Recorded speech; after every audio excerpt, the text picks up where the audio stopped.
Good morning, everyone. This is Marilyn, and welcome to KK's Quilt Studio. I'm doing this video today in response to a question that I recently saw in one of the Facebook Bernina groups.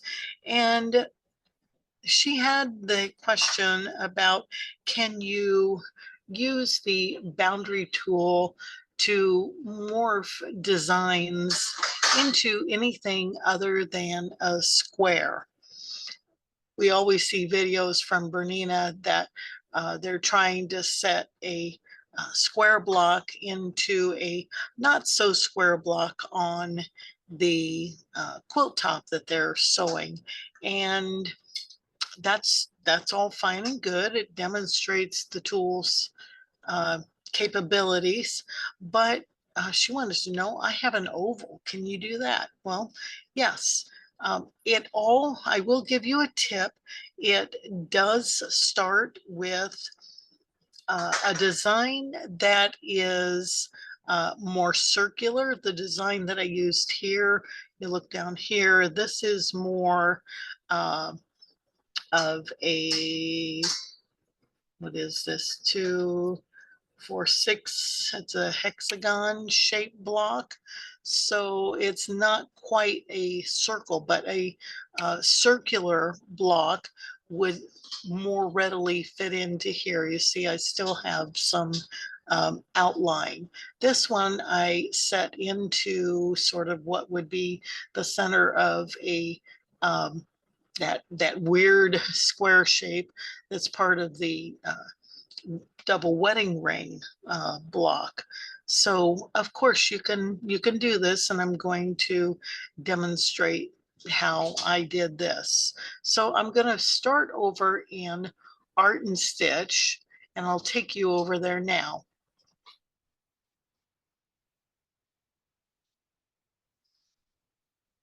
So for demonstration purposes, I went to my library and to the Shapes tool, and actually I had to draw a double wedding ring. So I used the 3-point arc in order to draw that looks like a square that's imploding, doesn't it? Okay, and then I drew the hexagon and the oval. So I applied stitches to all of them, and then I'm just going to simply send them to my Q-Matic, and I'll have to save them. I'll save them in a temporary file.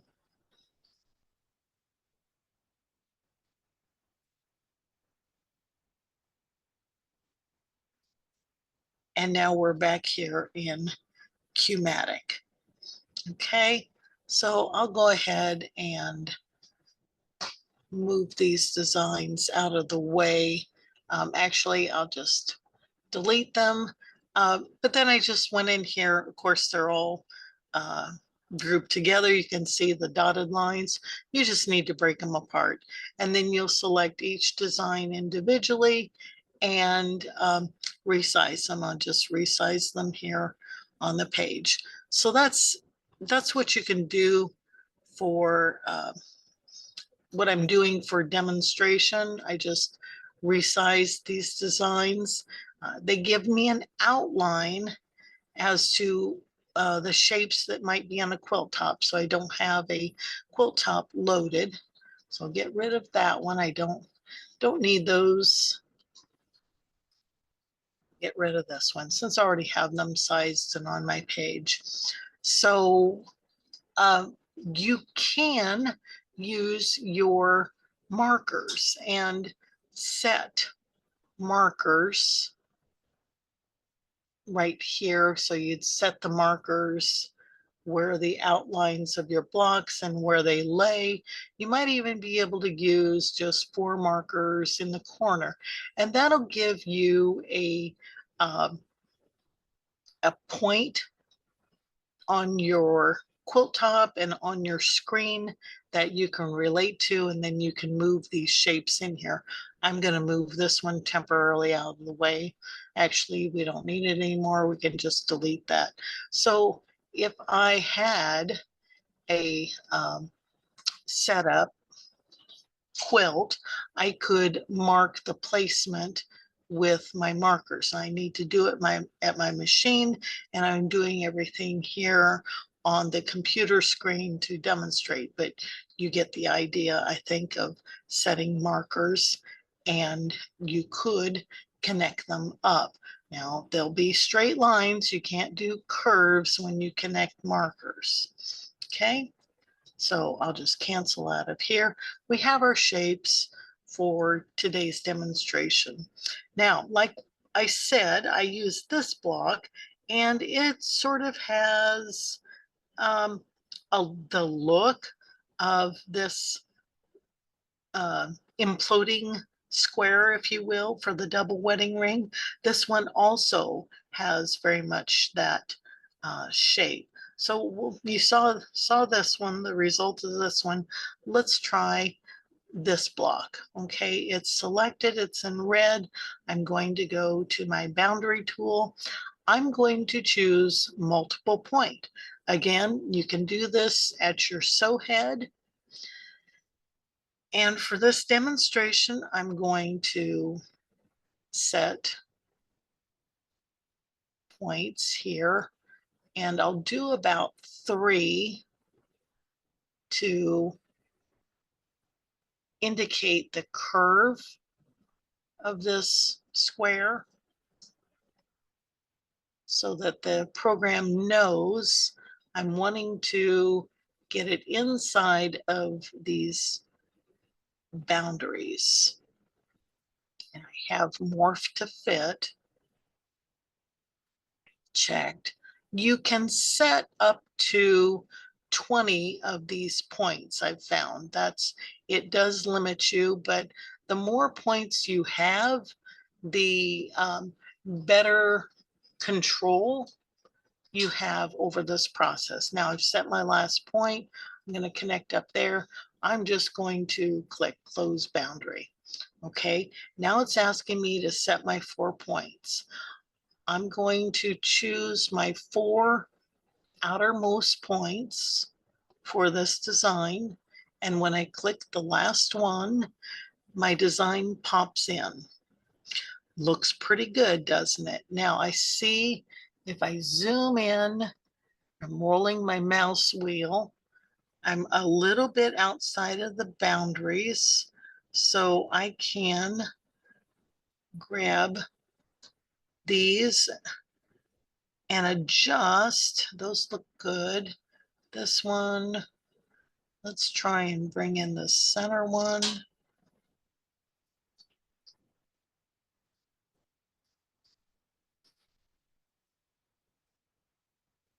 Just by moving those points, I can get that design inside of my blue outline. That looks pretty good. You can be a little bit more finicky when you get to your quilt top, your design, as long as you have given yourself some relationship of points from your quilt top to the screen, you should be good. So I've gone way out to the points when I set these outer boxes. I'll just bring them in and fiddle with the placement. This is what I love about Bernina. I wasn't on previous programs, robotics of other machines, I wasn't able to reset these outer boundaries. So, you know, once I've set, I'm locked into it. I have to start all over again in order to set these outer boundaries. Okay, so at this point, I'm pretty happy with that. Let's just check that box and looks good. So you're ready to take that and sew it out. Okay, but now to her question, what about the oval? Well, I've got sort of a round design. This was the quickest one I could find this morning. So that's what I was using up here also for the hexagon. So I'll set that one in there. So how would I approach an oval? Well, pretty much the same way. I'm doing it on screen, multiple point, and I want to morph to fit. You can also set a margin. So if you want to come in a quarter of an inch or half an inch away from the inside, you could give it a definition of a margin. So that would be inside your pins. So I will start at the top and set my outer boundaries. So again, I'm going to use about 3 so that I have plenty of points to reshape this block, because I'm pretty sure I'm going to need more. But you see that I'm kind of hitting my 12 o'clock, 3 o'clock, 6 o'clock, and I'll have one here at 9 o'clock. So I'm kind of setting points at every hour or more. Okay, 2, 3, and close boundary. Again, divide my 4 points. I'm going to choose these. And I know I should be, it says start from the bottom left, but I really haven't found it makes any difference. So there is my design. Now, if I want to pull out this parts here, I can move these points and sort of bring that design out. Just be careful not to allow your design to get outside of the perimeter. So you can fiddle around with that before you decide on your shape. But keep in mind that, you know, this has flat edges, this design. So that's why it's not fitting perfectly. A design that is a block design that is actually round would be the perfect, probably more perfect of a design to fit into an oval shape. So try and start with a shape that is conducive to what you're doing, that has some features like the modern arcs or the bloom that relate to the shape of the block that you're trying to fit it in. Okay, I'm going to go ahead and click OK on that one. And then this one, I went ahead, I tried that, and I tried it again.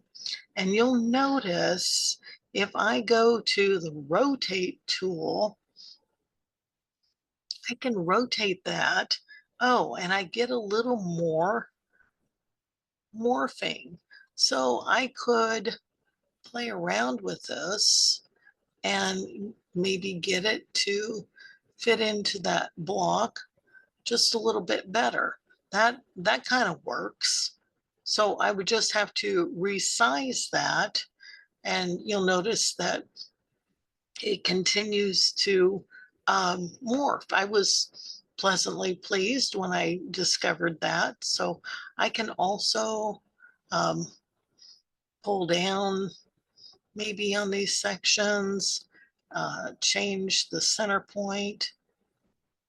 Nope. This tool is just wants to rotate, and I can't resize it in here, but I can go into, I'll check my point and then go to resize. So now I can resize, make that bigger to fit in. So that looks even better than that. I've set it more to the shape of what I had on my screen. Okay, so I hope you've enjoyed this explanation of the boundary tool and the morphing, but don't forget to use your rotate tools and resizing, and find that design that is just about perfect for the shape that you're trying to put it into. And I'm glad to share this with you. It's all the things that I'm learning. Just try this. Play around with these same designs, bring in some shapes from Art and Stitch, and see how you can fit yours into that, and set your next custom sizing when you are creating your next quilt. So go down and click subscribe and like my video if you want to see more like this.